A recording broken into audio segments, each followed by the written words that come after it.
Good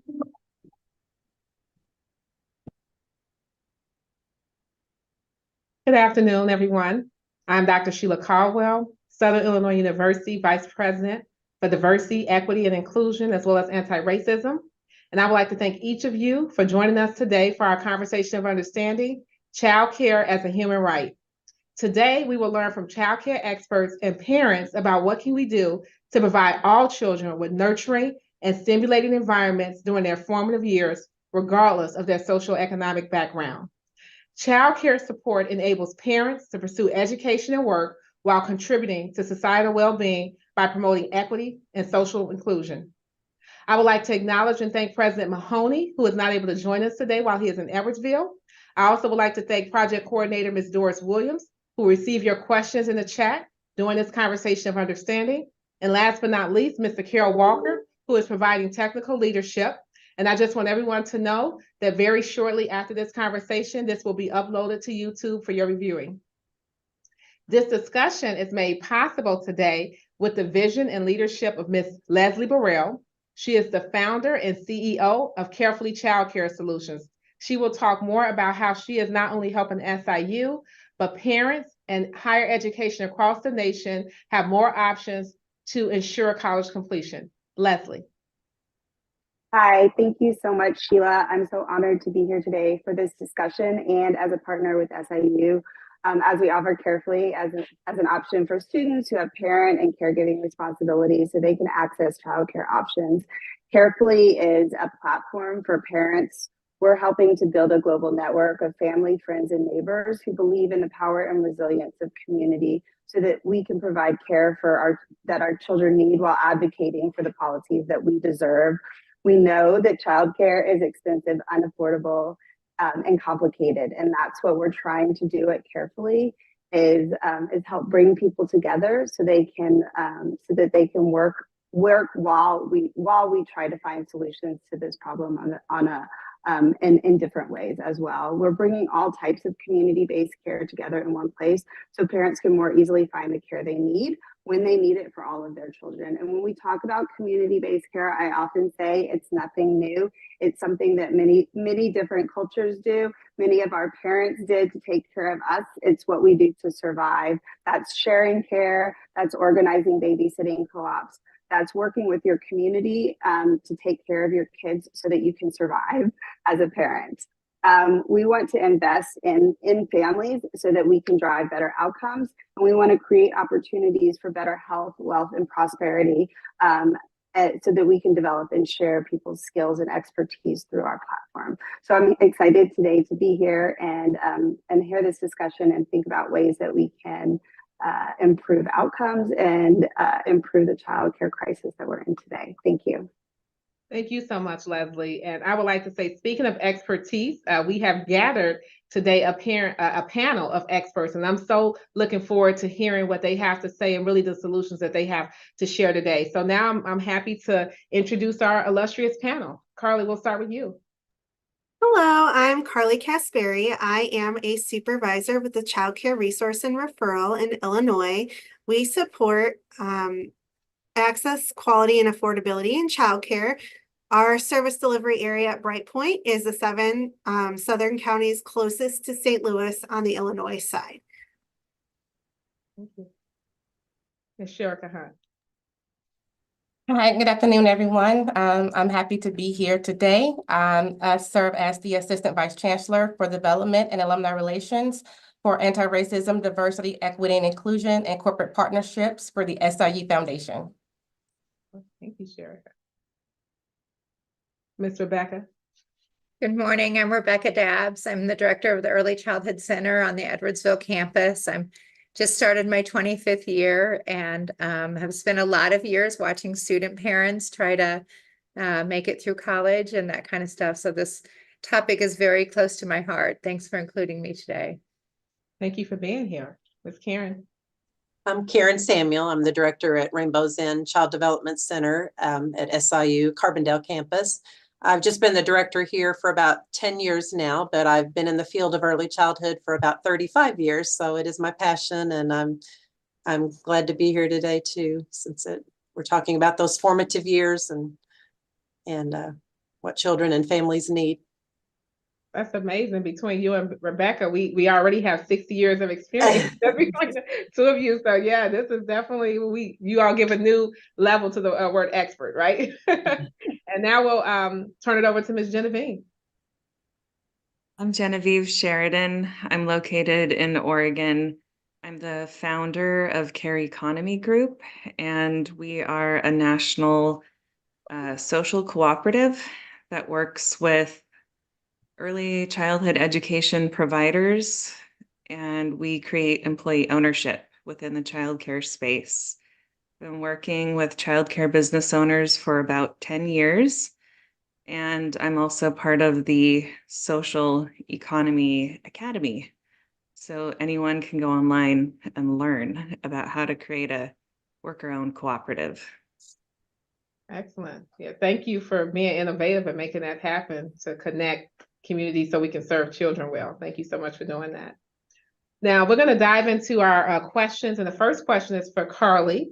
If you could just talk to us today, our conversation and our topic is about childcare as a human right. So what does the concept of childcare as a human right mean to you, and why do you believe it's important? Thank you. Childcare in early childhood is a foundational experience. All children deserve that opportunity to participate in developmentally appropriate learning experiences. Those set the foundation for success long-term in social emotional development and academic success in many realms of life. By participating in early childhood education and care or childcare, children have access to experiences that are so formative, and also resources such as early intervention and therapies that can set them up for kindergarten readiness and long-term success. Childcare is also a human right for families. Families deserve the opportunity to access high quality care for their children. When children are in care that is affordable, supportive, and trustworthy, parents feel empowered. They can move forward with their own educational, professional, and personal goals, and know that their children are safe and well cared for and that they're getting what they need. They have access to the resources they need to move forward. Families and communities that do not have childcare, that do not have high quality childcare, do not have the same opportunities. They do not have the same experiences because they do not have the same resources. This is a need across the board, and it is truly foundational. Excellent. Thank you. Yeah. Sharing why it's a need and also sharing the consequences, right? It's worse for those families and those students who don't have access to that. And Sherika, as we talk about framing childcare as a human right, it highlights the issue of inclusion and equity. And we heard some of that as Carly was speaking. But these issues are complex across race, ethnicity, and economic factors. So can you share with us what are some strategies that can be employed to ensure childcare systems are inclusive and equitable? Yes, and so when we talk about inclusion and equity, right? And so you're right that, you know, every child and every parent and home deserves to feel that their children receiving a quality education and that they also are from a safe environment. But I also think that we miss the mark sometime in that belongingness and being welcome into these environments. And so oftentimes you do see childcare facilities who do have curriculum, who may have staff, but the inclusion is not the inclusion, I'm sorry, but the belongingness is not there. Individuals don't feel welcome to put their child in certain environments. And so I think that, you know, we can't neglect that when we're talking about equity and inclusion, these factors. And then we also have to just address just some historical barriers that are faced within particular communities. So financial barriers, educational barriers, and also social barriers. So unequal access to higher education and employment for minorities, especially in our Black and Hispanic and Latino communities, talking about racial segregation that ties to achievement gaps. And so all of those things ties into the inclusion and equity and things that we need to address, and talking about childcare reform. And knowing that 4 or 5 care centers in the US are understaffed, according to the National Association of Education of Young Children, some of the strategies that we can do is to look at how are we creating pipelines to educate and to train our childcare workers. And so making those programs and certifications easy and attainable and also affordable to those entities as well. Again, addressing some of those economic disparities. So sliding scale fees and financial assistance programs, transportation, and also those essential needs that we don't understand as well. It's like, yes, our child, they need an education, but they also need food, they need clothing. So how do we address those systemical barriers as well in providing that quality of childcare? And also everything is data driven. So digging into the data. So addressing like the needs assessment. So building out a coalition of not only like policymakers or law reforms, but actually the people that is benefiting, right? The community. So building those coalitions and ensuring that the right people are at the table, ensuring that you're looking at the demographics in your community because each community looks different. So I think building out those strategies can really help to ensure that we are inclusive and that we're providing equitable opportunities and as well a sense of belonging and welcoming to parents and children. Excellent. Thank you, Sherika. Yeah, just really, as you were talking, I just heard the holistic perspective, right? Not just looking at one aspect, but we have to take into account, like you said, food insecurity, housing, transportation, fees, all of those things are necessary. So yeah, thank you for talking about those solutions. And with that, Karen, she brought up barriers. So what do you think are some of the potential barriers or challenges to ensuring universal access to childcare? And as we think about those barriers, what are some of the ways we can be solutionary and how can they be addressed? Mhm. Okay, well, I mean, first and foremost, I think there's a lack of centers, like in our area, for example, there aren't enough centers to meet all the needs of the families in the area. And the pandemic, of course, was very hard on that. Many centers just weren't able to financially remain open after the pandemic, and most of those have not reopened. So I know there's just a shortage of actual centers, which leads to a shortage of childcare slots for children. So most centers do have waiting lists, and so you're turning families away all the time that need spots. So that's a big thing. There need to be more centers. And then within those centers, staffing. A lot of centers have had to lower closed classrooms or lower the amount of children they can serve because they don't have enough staff. And that's due to one thing, the low wages that are in the field of childcare. And then there is a decrease in the amount of students going into childcare that are going into that. So there have been some initiatives like some scholarship opportunities and things that students can take advantage of to get certified to work in a center, but which has been great. But just getting students to take advantage of those and get more students involved in the field so that we have more people to employ in those centers. That's a big part of it as well. And then just having space for children also requires buildings and infrastructure too. Like we could add more children here at our center if we were able to increase the size of our building or add on or things, but that requires a lot of funding that our budget doesn't allow for. So there needs to be funding for building and increasing the size of the centers that are out there to be able to have more slots for parents as well.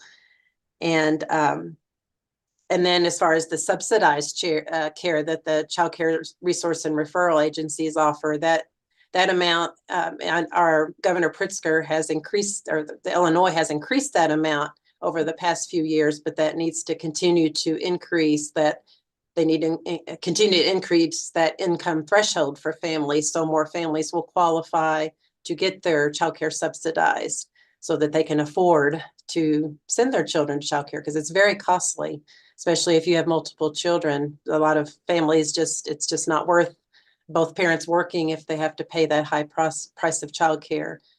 So I believe those are the barriers, and we need a lot of funding in many areas to help overcome those barriers. No, absolutely. I did want to piggyback off of the last comment as we were talking about data. 48 states, if you have 2 children under the age of 5 years old, daycare is higher than your mortgage.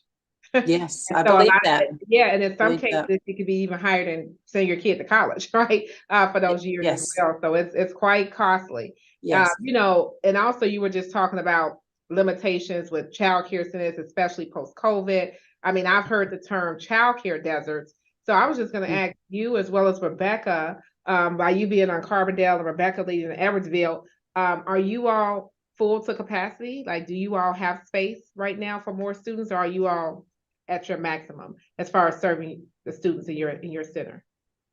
Can you talk a little bit about that? We're close, oh, sorry. We're close to being at capacity. We do have a few preschool openings, but you know, due to parents do have an option at the preschool age of doing pre-K or maybe Head Start, but all of our younger classrooms are definitely full with a waiting list. And and school age is a really big need too. Children that are in school and need after school care or summer school care. We are full in that age range, and I've heard that other centers in the area are as well. There's a real shortage of school age childcare opportunities for families, which is a big need. Yeah. Thank you for providing that context in Carbondale. How is it in Edwardsville, Rebecca? So in Edwardsville, we are also limited by the number of spots that are available in our community. At the Early Childhood Center, we do have a 2-year waiting list. Student parents have first priority, so there are many people on the waiting list that will probably never get called. But it is it's also more accessible for student parents because we have the C Campus grant and we have a lower rate. So we have a lot of student parents trying to come, and there's just not enough spots. So we're experiencing that as well. Well, yeah. So when we talk about childcare deserts, that's somewhat evident in even the areas where we serve our students.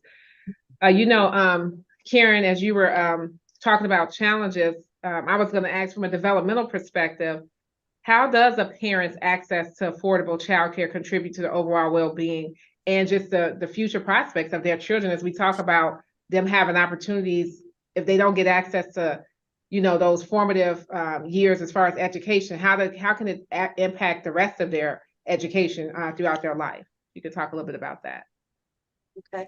Yeah, I mean, access to childcare for families just contributes to the overall well-being of that family, just financially, because the family, if the parent is able to go to school, then they're able to secure employment, and it just benefits the family financially. There's less stress on the family at home if they have quality childcare that they can depend on. Children are able to get socialization when they're able to attend childcare. They get to be around other children, which is such a critical part of child development, just getting them around other children and getting socialized. And then those readiness skills. There's a misconception that a lot of times that childcare, you're just babysitting, but we do so much more than that. We are educating the children every day. So the children are getting practice with those milestones that they need for school, the readiness skills that they need. So if children are getting those in childcare, then they're able to perform better when they begin school. So it affects them all the way through their educational years if they're getting a good quality childcare experience as well. Yeah, thank you. Yeah, you definitely just made a case for even universal childcare, because if these are all the benefits, why would we not make it accessible to everyone? You talked about the financial, the emotional, the social, like in every way, when you're offering childcare, it's improved for the family as well as the student. So Sherika, as you're hearing all those benefits, how can national advocacy for childcare as a human right be effectively translated into actions and policies, right? Because we want these benefits to translate to all students, to all families. So what are some of the ways we can think about policies on a national level, and especially as it relates to diverse communities as well? I would say, it all boils down to numbers, right? And I believe in that, in articulating and advocating is having that voice, but also articulating just the raw economic impact that it has to states, the cities, and as well as the nation. And so looking at, what are some of those gaps if, parents are not going to work? How does that impact the local economy and just the nation in itself? And then also arming individuals with the resources to advocate for policy reform. So going to Springfield, what are some of those days where they can go and advocate on childcare reform? And again, just going back to building that coalition, because, as a collective, our voice equal power. But if there are only key individuals advocating for something, and the rest of us are sitting back, just waiting, but we all have the power, we all have the change. And so I think, giving individuals the power and that they can impact policy themselves, as long as speaking with their local politicians and advocating on those changes. And then again, I go back to what is the true economic impact if we don't do this? What does this do for not for our educational system? What does this do for our industries, especially with communities looking to attract industries and attract, more a population? No one wants to come to a city or a town where there's just a lack of education, refinement, when there's a lack of industry. And so childcare reform, it helps to elevate all of those entities. And so I think that all ties back into policy and lawmaking, but at the end of the day, it's all about what is the economic impact, outside of the quality of childcare, but going back to human rights, we all were children, we're all born babies, right? So we all have that right. And so we grow up to who we are today. And so what impact do we have? And you have to look at those children, and it's a mirror effect. So if I have this impact to my community, if I do right by this child, ensuring they have the proper education, what impact can they make in the future as well? And so articulating those things to our lawmakers to impact policy and to make those changes, I think would be very beneficial to what we're talking about here today. Absolutely. I'd like to piggyback on that a little bit.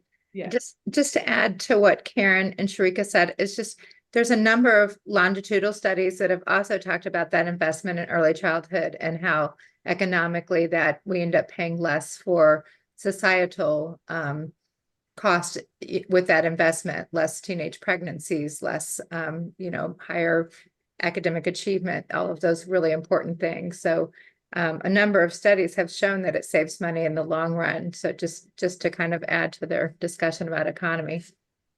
No, absolutely. Leslie, you gave a Ready Nation. I'm looking at this, a specific, like you 122. Can you talk about that? Yeah, I was going to highlight that, when you talk about the economic impact, I think there have been quite a few studies that highlight the economic impact. The one that Sheila's referring to was Ready Nation came out with a study last year saying that there was $122 billion was the economic impact of the lack of childcare to our economy. There was actually one that came out recently. I'm in New York actually, and there was a study by the five borough report, which was $23 billion in New York City. And alongside that, it showed that a lot of parents were leaving New York. So you talk about that, it's not just the economic impact, but the actual people leaving the city because they don't have childcare, they can't afford childcare, or people leaving their jobs to watch their kids. And so it's one thing to say it, but to put the numbers and the people and the faces to it, I think tells that story for the policymakers to understand why it's so important. And when we talk about, I think it's also interesting to think about, we talk a lot about the childcare deserts, which have traditionally been sort of classified as where we have formal childcare, where you have, childcare centers and you have paid childcare. But we also see in a lot of the reports now that are coming out where the informal childcare, where some of the community-based care that I talked about, the informal care, the family, friends, and neighbor care that we support on Carefully is covering, between 25 and 50% of the care is done in informal ways. Some of that is by necessity and some of that is by choice. And so having a platform too, like Carefully, that helps people sort of do that more efficiently, effectively, and reliably, I think is also a helpful thing. And the other piece of that is when we talk about empowerment, bringing those communities together on a platform where they're supporting each other for childcare is also a way to empower people, because they're brought together for a need like childcare. Then they can drive policy forward, and that's sort of also one of my hopes is that we come together to help each other, but then we're also connected for something that can give us a louder voice. Absolutely. Yeah, it is about that collective impact. We've been talking about the financial implications, and Genevieve, if you can tell us, like, what are your thoughts about the private sector? I know we talk about capital or private equity and how they can do startups. So what do you think private sectors can do to effectively support, collaborate, and advocate for equitable childcare policies as well as infrastructure? We've had conversations about infrastructure as well. So if you could shed some light on that, that would be helpful.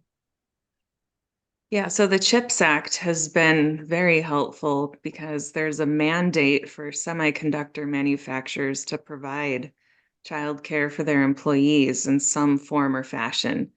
And each state also has rules on implementation.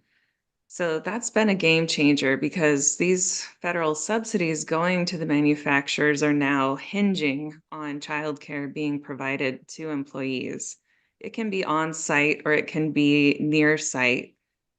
And sometimes it's a matter of just connecting the employees to what's already available. But because over half of the United States is a childcare desert, and by that, we're talking the demand is 3 times higher than the supply, it really comes down to creating a larger supply. So the industry's currently around $60 billion for childcare. Kinder care, I think, is about $9 billion of that.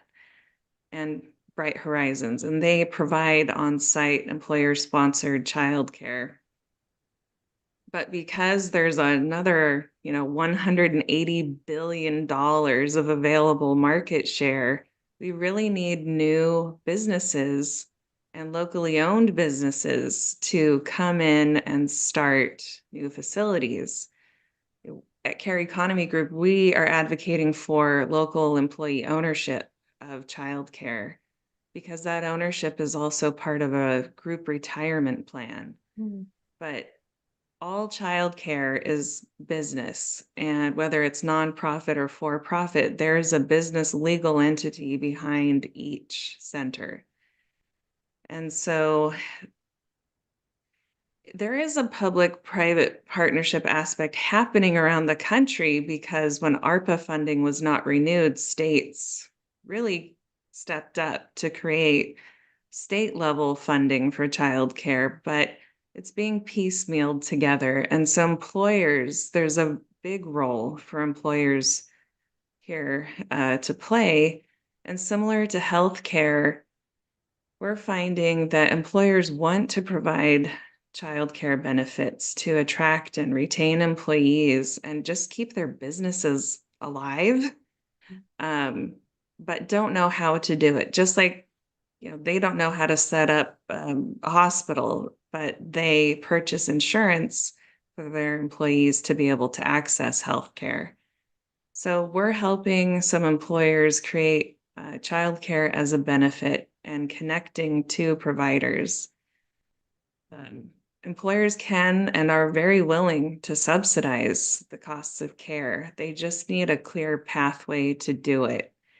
And we have found platforms, existing software platforms to help streamline, and Carefully is one of them, because that aspect of informal care cannot be understated. Even when you have paid licensed childcare centers, picking up and dropping off and building that community around the center is so important, because the quality of the kids' experiences is really everything.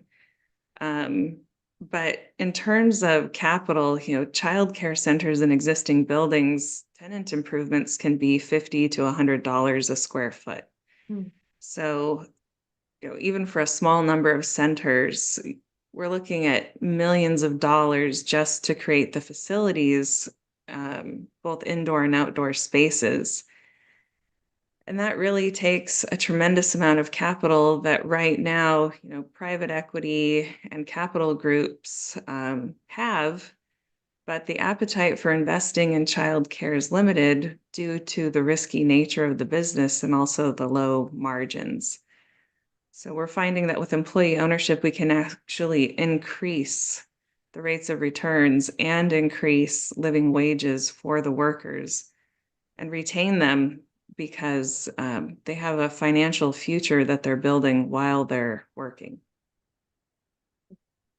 I just wanted to say, so you talked about carefully, obviously being a solution to an innovative approach, looking at informal care. What are some other innovation solutions have you seen created in the public and private sector, really to help with the childcare crisis?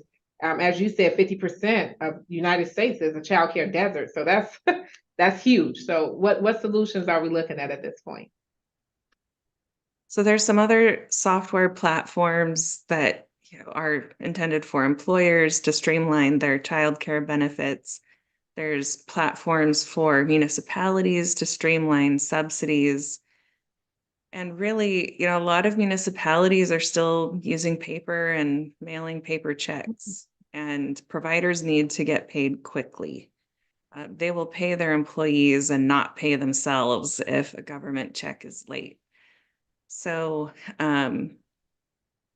these software platforms, I think, have been needed for a long time, but the social co-op model that we're working on in partnership with Rocky Mountain Employee Ownership Center and the Social Economy Academy, I think that's a business model innovation that needs to be more widespread in the United States. It's in the middle, in between private equity and venture capital and sole proprietor business ownership.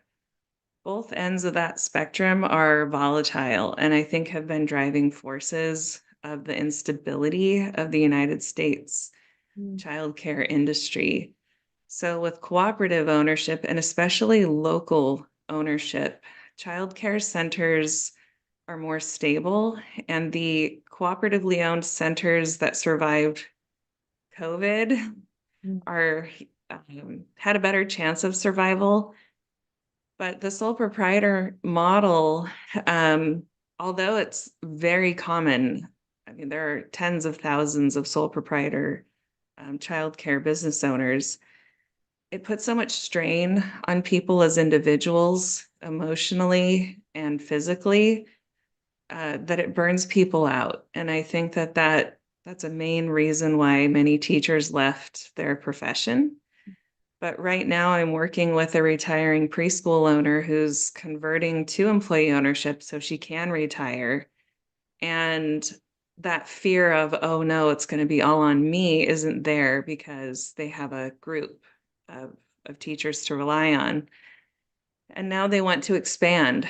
And so it brings a sense of hope, but we know from the Democracy at Work Institute that democratically governed workplaces increase the well-being of staff.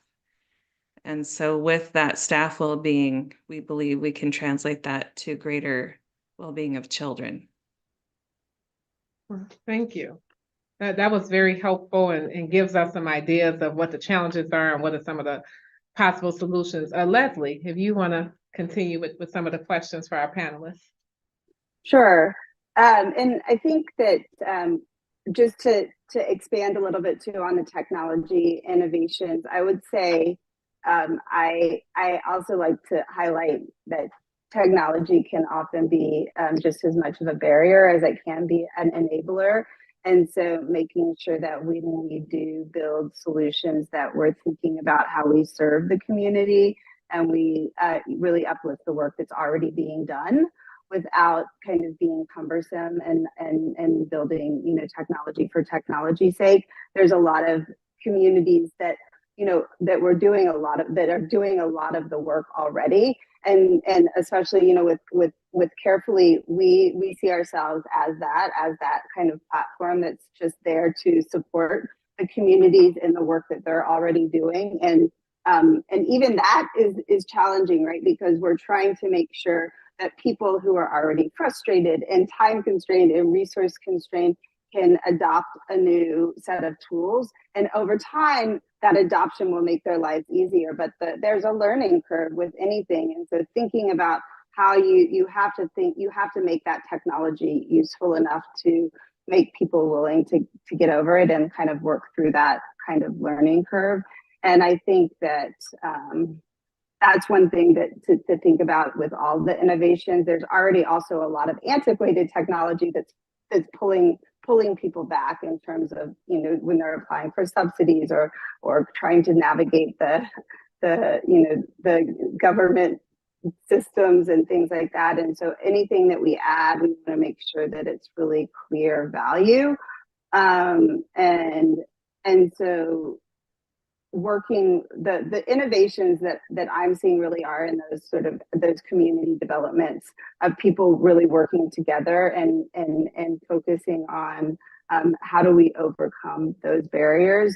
And I think if we can kind of really bring all those pieces together with the enabler of technology together, that's sort of the catalyst of change to kind of take the work that's being done in a lot of pockets of really innovative work in different communities and pull it together with technology. And that's where the spark and the magic can start to happen, because we're connecting, we're able to amplify the work a little bit more. That's sort of the way that I think about it a bit. So I think that the next thing that we wanted to talk about is really about some of the challenges that providers often face, and how they can overcome them, how they might be able to overcome them. So if Karen, if you wanted to talk a bit about the challenges that you and your team face on a regular basis. Okay. Well, one that I mentioned earlier is, of course, the staffing shortage that everyone deals with. There is throughout the field, there's a shortage of early childhood or childcare teachers, like I mentioned before. And we're fortunate, being part of the university, that we're able to tap into student employees that are that can work part-time at our center, that might be going into the field, just, you know, to give them experience. So we are fortunate to have them to help cover our classrooms. But even with that, there are days we're struggling to make ends meet in our classroom. So I often say I don't see how other centers do it without the student employees, because it's wonderful to have them. But you know, with our full-time staff, it's really hard to keep that pool full of employees. And a big thing that goes into that too, that hasn't been mentioned, is we're a licensed facility, which most are, and having to meet all of the rigorous licensing requirements that we have to. And before you can even start an employee in your center, they have to be background checked and fingerprinted, and they're not able to start until you get those results back, which can take a couple of months. So sometimes by the time you get those back, they've already found other employment and you lose them. So that's a big struggle that all centers deal with, is just waiting on those background checks to come back so that employee can start. And then just there are other licensing requirements as well, that within so many days, all of your staff have to have trainings, which I know are a critical part, like online trainings and in-person trainings, and they have to have so many hours per year, but there are mandated ones that they have to have within so many days. So then you're already dealing with the shortage, but you have to make sure that you're giving them the training hours that they need. So that's a big struggle that comes with being a licensed center. And then, of course, the low wages that they receive, which leads to, you know, turnover in your staff, because they sometimes they're just there until they can find something, you know, that pays more, or something more in their field if they have a degree.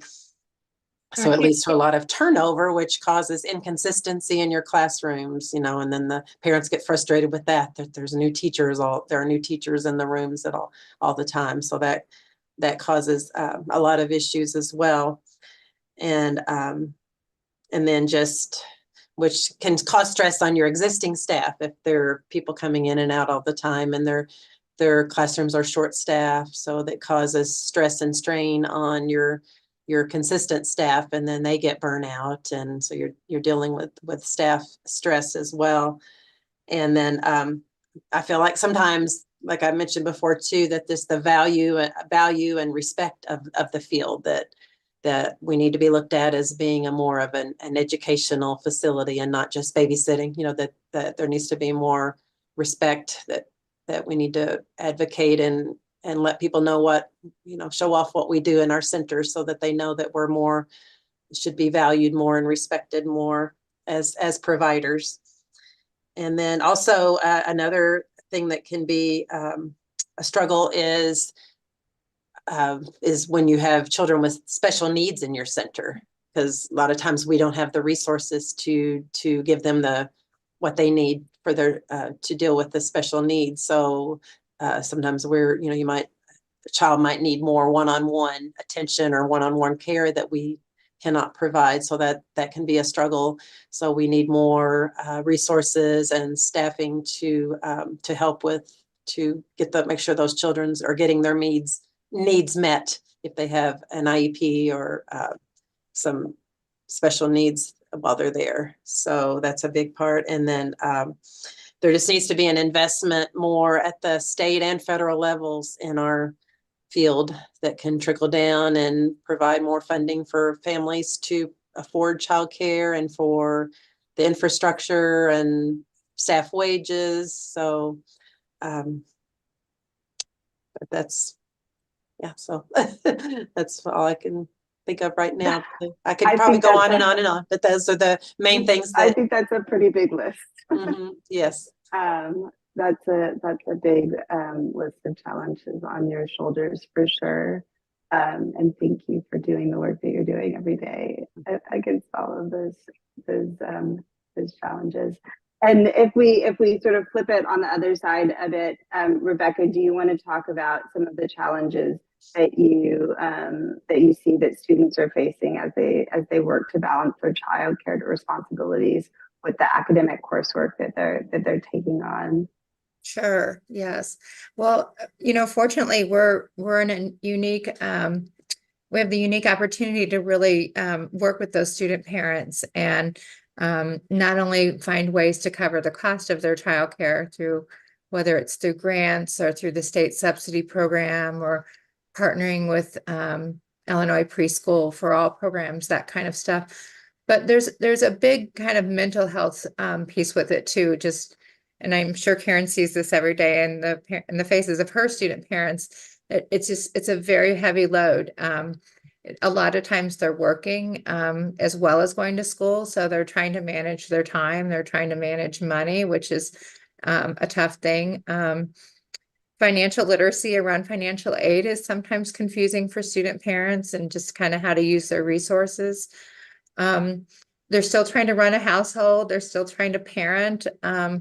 And honestly, it's usually moms. There's a lot of pressure around moms to give their kids lots of time and that kind of stuff. So there's also a lot of guilt that comes with sometimes choosing studying over time with your child and that kind of stuff. So I think it's really important that we intentionally create a sense of belonging and a sense of checking in with student parents to see how are they doing academically, and really kind of holding their hand through this process so that they can cross the stage, because that's really what they're here for. And so intentionally reaching out to them, checking in with them to see what they need. And over the years, we're seeing student parents need more and more basic needs than ever. We're seeing issues with student parents not having adequate housing or even adequate food. So since COVID, we're seeing a lot more of that. It's much more than just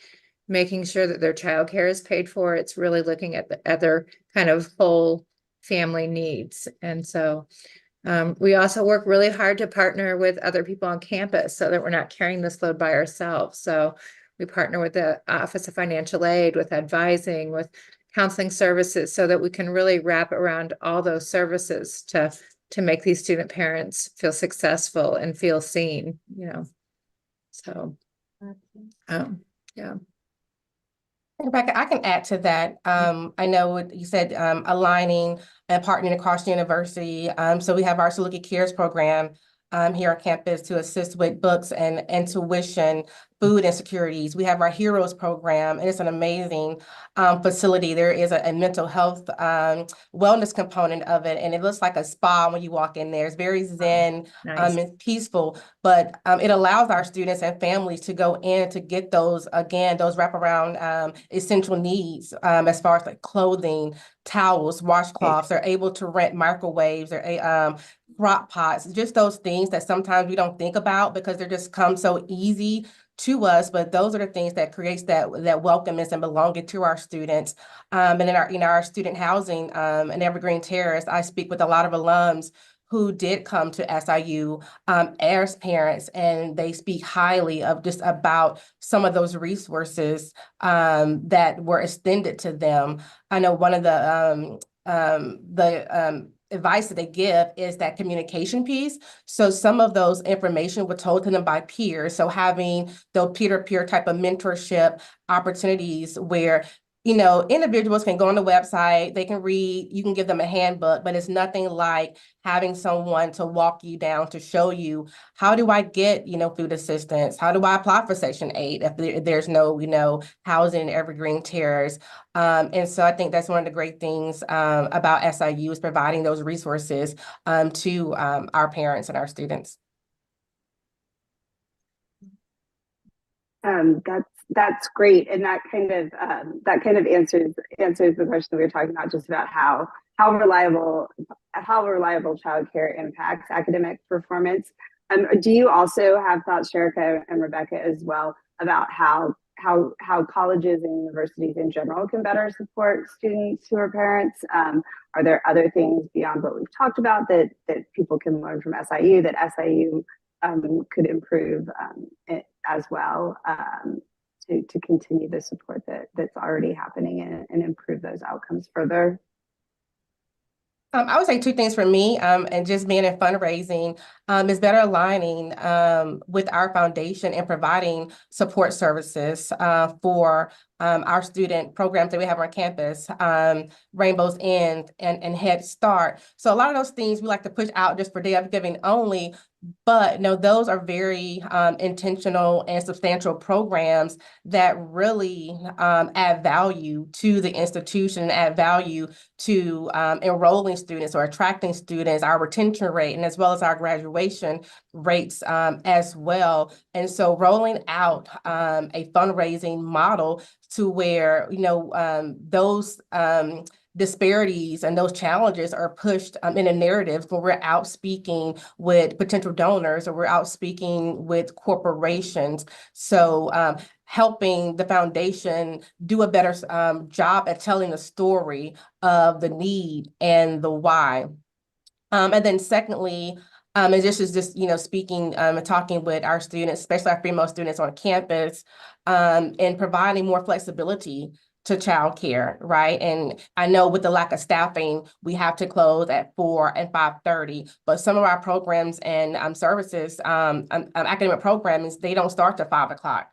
Or 7 o'clock, and so you're talking about what are some ways to help with that academic achievement and performance, and I've done it before in being in grad school here. I've taken my 9-year-old, my 5-year-old to class with me, and it's tough and it's hard, right? And depending on the mood they're in, it could be a distraction. So are there resources that, that we can get behind to help fund some of those barriers that our students face? And again, it may not come from the government, right? But how, and our job here at SIU Foundation Carbondale is to be an accelerator to the university. So is finding out those needs and those barriers, and then how can we help to accelerate that to ensure the success of all of our students? Yeah, no, that makes a lot of sense. And I'll just put a little plug for the work that we're doing with Carefully and SIU around some of those comments too, because I think that's where some of the things that you just mentioned is also an area where Carefully can kind of help, where it becomes that that gap, that stopgap filler when the childcare closes down and you still need help for those, whether it's the after hours events, where it's the pickups and the drop offs, where it's the building community. And so maybe as part of this conversation, as a takeaway from it, it's something that we should do is, get together and talk about how can we, take some of the people that are on the wait list from the childcare, and how can we bring them together and see if we can help them with carefully. How can we help the people that are maybe struggling with some of the after school programming when we hear that, and maybe help direct them to carefully as a resource, and maybe work together on that collaboration too. I would love that.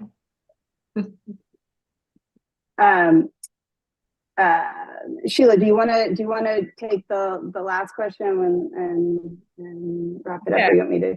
I do, but before we talk about the last question, I was thinking about what Sherika said as far as, I think most of us, many of us here, I don't know everybody's situation, do have children. And so I think one of the reasons why this is dear to our heart too is that it's not that long ago. We still remember how difficult it was trying to navigate childcare, trying to get to work, and still do all of the other life responsibilities. And I think about when I was in grad school too, there were times that I also, would make sure that they had the coloring or whatever, and you would try to occupy them while you're in class. And so again, if we can come up with solutions where they can be properly being educated on their level, and still make sure that we can do what we need to do, I think that's one of the reasons. And for our students who are trying to navigate this, we know that your children aren't kids forever, in that age where they need childcare, but how we start really does lend to how they finish as well. So that's why it's really important to have strong childcare options, so children can start strong, so they can end well in education and the social and emotional aspect as well. So I appreciate all the comments, but it's a lot to think about, and it's also ongoing conversations that need to be had as well. But as we talk about just a lot of the shortages that are happening in the childcare field, Karen talked about just challenges with salary and just the infrastructure piece. Carly, can you talk about what would be some advice you would give to someone who is considering a career in this field? Because obviously they're very much needed right now. So what can we do Definitely. to effectively recruit people who have a passion for children? Yes, yeah. Especially during this childcare crisis, Yes. you definitely need passionate and engaged advocates and workers, employees. So we definitely here in the Child Care Resource and Referral encourage you to do your research. If you want to be in early childhood, do your research. Every state has different requirements for individuals to work in a child care setting. Illinois has some educational requirements, whereas, if you go across the river into Missouri, it's a little bit different. So the biggest thing is to make sure you know what the requirements are. And then going from there, a great resource for getting started is to contact your Child Care Resource and Referral. There is a Child Care Resource and Referral service delivery area in every community. And we have specialists that can help you get connected and to determine what your goals are and where you want to go with those goals. There's also an organization called INCRA, which is the Illinois Child Care Resource and Referral Agency, and they have professional development advisors. So if you don't want to call somebody that, local that you may know or may have connections in your community, there's also this anonymous way to reach out and talk to a professional development advisor. They can help you work through where you are and where you want to go and how to get there. Maybe that looks like applying to a community college or an institute of higher education, or maybe it is getting a credential like the Child Development Associate that also qualifies you to work in a child care center or child care program, and does give you college credit as well in a lot of situations. The great thing about Illinois is they have invested in helping individuals become early childhood professionals. So there is currently, it's on hold for a moment, but hopefully coming back, a scholarship that supports individuals in becoming early childhood educators and getting into early childhood classes. And we also in the state of Illinois have resources to help fund individuals who want to get one of those child development credentials as well. And so finances can be a barrier to moving forward. And so Illinois has worked really hard to remove those barriers. Again, the biggest thing is just researching and figuring out what your goal is, and then reaching out to the people to help. Excellent, thank you. You know, as you were talking about getting in, I was thinking, Karen and Rebecca, what is the trajectory as far as even like promotion? Someone starts as a instructor, a teacher. Are there things they need to do to get to your level? What are the steps? I'll speak for our center. Our center, everyone has to have a bachelor's degree in early childhood education, at least to lead a classroom. So a lot of them kind of come through the School of Education as maybe previous student workers and that kind of thing. But it's really hard because we're competing with the school district, we're competing with Head Start, and like Karen said, the wage issue, the level of respect, that kind of stuff really sometimes makes it hard for to get a good early childhood professional to work in an early childhood setting, because they maybe see a public school as more professional or something like that. So the competition is also tough. No, thank you for that. And we don't require a bachelor's degree, but they do either need to have an associate's degree or 60 semester hours of college coursework, with 6 of those hours being child or family related. So there is that requirement to be a lead teacher in a classroom. And then we have assistant teachers that don't really have to have any college coursework, but of course, we're looking for people that have experience and a love for working with children. It's a big prerequisite as well. Yeah, we want that to stay a prerequisite. As mothers, right? You know, we've had a really robust conversation about just the challenges and what's going on. And Genevieve, I was thinking, and just others, like, what do you think are some of the trends or developments that could shape the future of childcare, and what can we do to help prepare different stakeholders, you know, parents, businesses, providers, for the challenges that are ahead? So as we think about the future and shaping it, what do you think? I mean, right now in a center that we're creating that's designed for first responders to be open really long hours, but with multiple shifts, and also be a community resilience hub in case of natural disasters and other emergencies. What we're finding is we need to have pathways similar to construction apprenticeships, where brand new teachers are doing apprenticeships where they can earn while they learn. The cost of higher education is so high, it's hard to absorb that when you know that after completing your coursework, you may make $20 an hour. So being a host site as an employer to work collaboratively with higher education institutions, I think, is a really needed thing across the United States. And some states do have funds available for folks who are on TANF to receive job skills training with an employer host site, or to do retraining if they're unemployed and pursue a new career. So, you know, similar to when we don't have enough welders or carpenters, labor unions also come together to form these training programs. And there's a lot at stake for the signatories of these labor unions. They need childcare for their employees. So I think including the unions to help train this workforce is a really key component for the future. And also, actually, Genevieve, it made me think a little bit about when you talked about partnering with the higher education on the training and apprenticeship.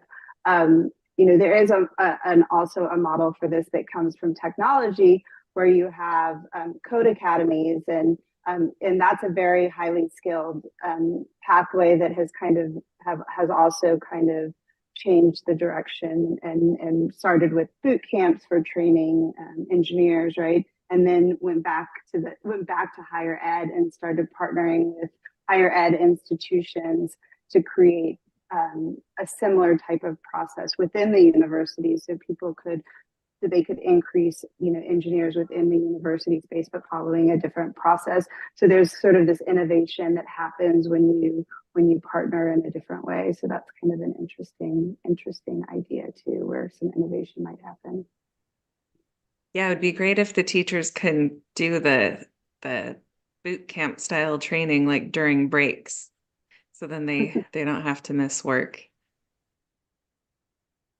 A great idea. I hope the right people are listening, because you all are giving us some excellent solutions to what's going on, because again, we are in crisis mode. Any other thoughts about just looking ahead with the future and some of the challenges that we're facing right now? I would say just to agree with Genevieve and just about having childcare and education period at the table. We're talking about just the economy. I know when I worked for the community college with the Alabama Workforce Development and the Manufacturing Association, you know, those individuals were not at the table. And so when you talk about apprenticeships and providing those type of funding for students to go to school and work and get paid at the same time.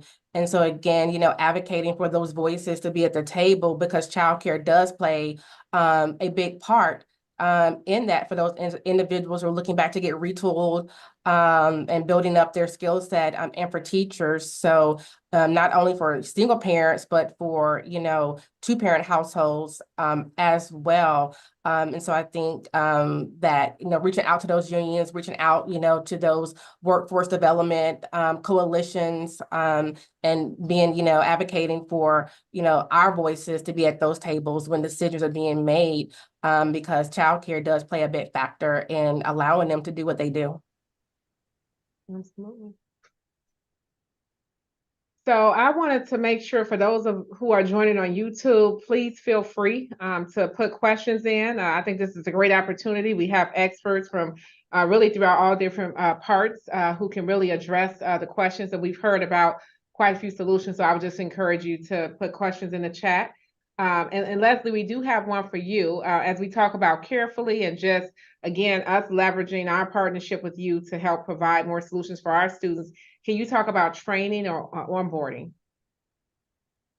Yeah, for sure. So I think that we put a link in to the chat with where people can also sign up if they're interested in participating in the Carefully program. The way that we are looking for people that are community builders within the SIU community that are interested in helping kind of to tackle this and bring people together to organize some childcare groups, babysitting co-ops, care circles, where you can kind of help out with this informal care in your community. I know there's a lot of different campuses and areas where people are, and so we're looking for those leaders and those communities, those connectors to sign up, and then we can kind of train you so you can build your groups on campus. I believe Doris dropped the link in YouTube. If not, she'll drop it now. And other than that, if people are interested in learning about it, they can also reach out to Sheila, and we can get in touch that way. There's flyers around campus. There's different ways to get in touch, but the first step is to sign up through the landing page. Okay. Yeah, and that is active now. So we are actively creating solutions to connect and build community to make sure that our students, as well as our faculty and staff, have the childcare solutions that they need. We heard from Karen and Rebecca, who are the directors and lead our centers on our Carbondale and Edwardsville campus, that again, there are childcare deserts, that there are waiting lists, and we know that, you know, those lists can take a while to be fulfilled. So we just want to make sure in the meantime, again, that we're providing those necessary solutions for our faculty, staff, and students.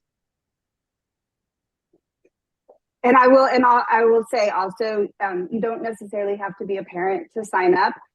Friends, caregivers, watch it, you know, friends of parents that are just, you know, watching people struggle and want to help out, you know, you can help too. Everybody, you know, everybody can help out. And so if you're just interested in getting involved and seeing how you can help, sign up. Faculty, staff, students, everybody's invited to join this fight and this collective. So please. Excellent. And Genevieve, I see that you have in the link online workshops. Can you talk a little bit more about that?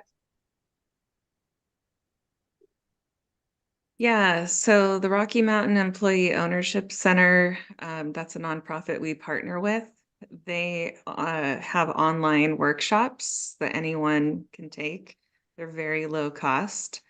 They have a couple of different types of workshops. Some are just run-of-the-mill cooperatives, and then they also have a series coming up later this spring for social cooperatives, like for healthcare and childcare. Excellent. Thank you for that resource as well. And I'm looking to see, it looks like we've pretty much responded to the questions. I do want to just give an opportunity for the panelists to just maybe give some closing thoughts about just the state of childcare in your area, in the nation, any, you know, final words of wisdom as far as what we can do to really elevate this topic as well as serve our families well throughout our regions. And I'm going to start with Carly.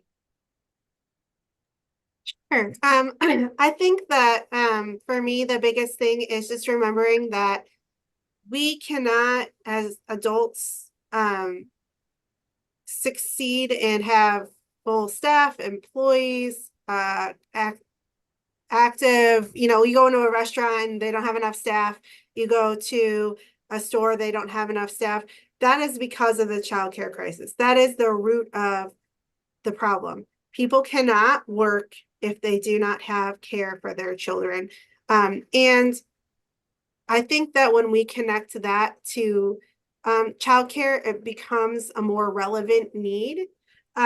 Often, people who don't have children think, oh, this doesn't apply to me, but it applies to everybody because it impacts society so directly. It impacts our economy so directly. I think that we need to make sure that when we're talking about it, we're giving a global view. This is a bigger issue. It's not just about whether we have care for your next door neighbor's kiddo. It's about whether we have people who feel empowered, who can work, who are part of their community, who feel that their children are safer and well cared for and their needs are met.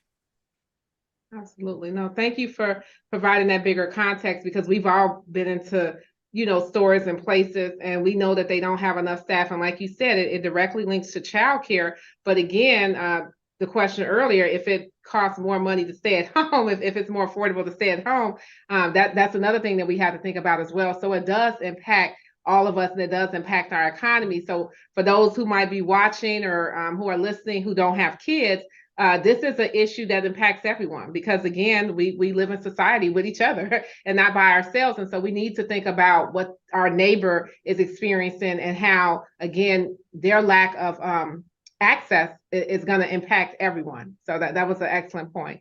Rebecca, what are your thoughts? My thoughts kind of go, we talked earlier about how important that time is of early childhood in terms of early brain development, and how important that a high quality experience is available for children. And the reality today is families who do not have money or resources end up with a lower level of quality for their child. And that's a ginormous equity issue. The highest quality care is the most expensive care. And that has to be addressed, because we know that when children have good early childhood experiences, they, you know, like we talked about the longevity, that it continues with them academically through grade school and even college. So, yeah. Yeah, thank you. That's quite sobering, because again, we know that babies, young people, they're relying on us to do what's best. And when we have all these inequitable structures in society, that from day one is that it's going to impact, their life, and they're going to see those outcomes just reverberate throughout. That is unfair. That is inequitable, and something must be done about that. Karen, what are your final thoughts? You're on mute, Karen. Sorry, I thought I unmuted. As a director, I was just going to say it's so hard to, my assistant director manages the enrollment right now, but to get those calls and having to tell a parent that you don't have space, it's so hard to hear their story and then have to turn them away. So I definitely feel like we need to all work together to make efforts to increase those slots for families. And Illinois has been working very hard to invest money and provide grants and things to centers to help with that, but not everybody's been able to tap into that. And I just think that needs to continue. We need to continue to advocate for that and to keep growing those programs so that we can provide more space, so we don't have to turn people away and hear the stories of people that can't work because they don't have childcare. So it's really hard when you have to experience that on a personal level and turn people away. Oh, yeah. No, yeah, thank you for adding that human face to it. Because like you said, you're hearing the stories, and obviously people want to work, right? That's the point. And so we should be providing opportunities and access so that they can work. When we hear about the $112 billion lost to the economy because people can't get out and work due to childcare efforts, that obviously is an implication for, everybody in this country. Sherika, what are your final thoughts? I would say also to, just that the quality of education. So having a child with some special needs was a struggle in the beginning. There was a program back in Alabama where I'm from, and it made my husband cry because that particular program, the classroom was overcrowded. And so we knew that we had to get him into an educational program to get that early start. Our parents are both retired, so he could have stayed with them, but we know just the value of education is expensive, and not with the number, but just with the enrichment and the knowledge. But taking him into that facility, my husband was like, I can't put him in here. Like, I can't do it. And so it got to a point where I told him I will leave my job, and it would be my responsibility to be the teacher that he needs. We thank God we didn't have to do that through a program with United Way, with Goodwill Easter Seals that help with children with special needs. So I think, we talk about, just the quality and providing just those equitable opportunities for all of our babies, because they're all special in their own unique way. And then lastly, just talking about like the power of philanthropy. I found this really cool, really interesting fact, and that childcare reform was started with philanthropists led by Josephine Dodge in Chicago in 1893. And so she went on to found the National Federation of Day Nurseries. So the beginning of that, with that philanthropic mindset, I think that can help really turn the tables on some of these challenges and barriers that we have. But that takes the community, that takes having all partners at the table in order to make that happen. Oh, thank you for that, Sherika. And one of the things you talked about, if you stayed home, again, you were going to do what was necessary as a mom to make sure your son got what he needed. But I think about what a great loss it would be to SIU if you wasn't here, leading those efforts and being solution oriented. So we have to think about the loss of human capital in the workforce again when those quality services are not being provided, because we know that if it comes between your kid and work, oftentimes we're going to obviously choose our children, and rightfully so. So that's important. Thank you for sharing that story. Genevieve, what are your thoughts as you think about the different organizations that you work with to help elevate equality in childcare? So childcare needs access to capital, and it needs to be state by state, because childcare licenses are issued by states. But right now, there are very few and sometimes no appropriate financial tools for childcare businesses, both for profit and nonprofit. You know, banks and other lenders don't really design loan products that fit the childcare business model. And so childcare business owners and nonprofits need community-based lenders who are generally bringing in federal, state, and local private money into their loan funds. And a lot of times those loan funds are tapped out. They might be a low interest patient capital loan fund, but they've got no money left because it's all deployed. So increasing the dollar amounts of the current loan funds and creating new financial products where maybe the provider doesn't have to start repaying for 3 years because it takes that long for an expansion to pay for itself. These are things that the financial sector has to take into consideration, but both foundations, family offices, and institutional investors have a real opportunity right now to fill that gap and create terms that are beneficial to everyone. And there is a financial return to be had, but maybe it doesn't need to be 12%. Maybe it can be 3%, as long as the social impact of childcare is achieved. Thank you for providing those comments and then sharing how it needs to be incentivized, right? And it needs to be reasonable, because if people are going to create solutions, it could be set up in a way that it seems more punitive, right, than helpful. And you definitely don't want that. So again, I do hope that we have more financial solutions, because people, in addition to having childcare, part of the reason people have to live, right? And so you want to be able to provide those financial resources and incentives so people can be solution oriented. So thank you for shining a light on that. Leslie, what are your final thoughts as you're somebody who has created a solution to this issue? And again, we're grateful that solution has made its way to SIU campuses. Sure. And I'll just add on to what Genevieve said quickly, is that there's a social impact, but as we mentioned earlier, that social impact drives economic impact for the cities, maybe not directly for the lenders that in a one-to-one relationship, but ultimately, the community thrives. They are going to be borrowing more money from those lenders, and everybody thrives. So that's, we're making more money as a society when we have childcare. So it's more than just social impact. There's economic impact behind that as well, even though the social impact for those that it's not.